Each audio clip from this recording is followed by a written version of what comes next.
Daniel chapter 10, 2 and 3, and 11 and 12.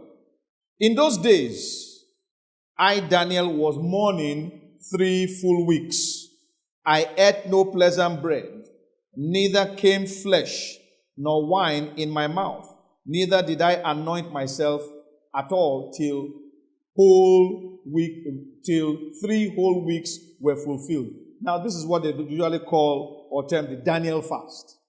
Here again, we see how Daniel fasted here. He ate only for sustenance. He said he ate no pleasant bread, took no wine, and ate no meat. So what he was doing was just eating something just for sustenance. It wasn't for pleasure. It wasn't for enjoyment. Now, this would be a way of fasting for those who have to work while they are waiting on the Lord. It is possible to do this.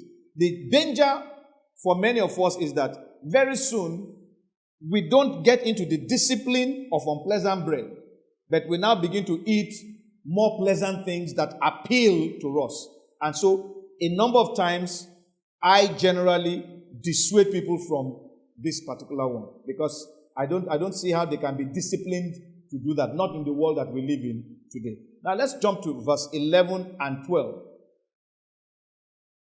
And he said unto me, O Daniel, a man greatly beloved, understand the words that I speak unto thee, and stand upright. For unto thee I am now sent. And when he had spoken these words unto me, I stood trembling. Then said he unto me, Fear not, Daniel, for from the first day that thou didst set thine heart to understand, note what Daniel said is that to understand and to chasten thyself before thy God, thy words were heard, and I am come for thy words. So when should you fast? When we want to seek God personally, either to humble ourselves before him or to obtain understanding of certain events, understanding of the word of God. Sometimes we wait on the Lord because we are seeking understanding of his word. Or maybe you had a dream and you don't understand it. You have prayed, you still do not have understanding. You can wait on the Lord. You can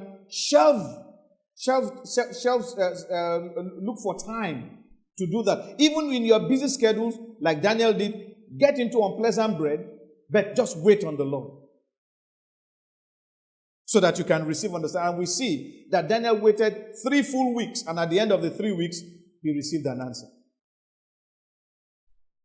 So, number one, whenever God calls a fast, whenever God inspires us to fast, we fast.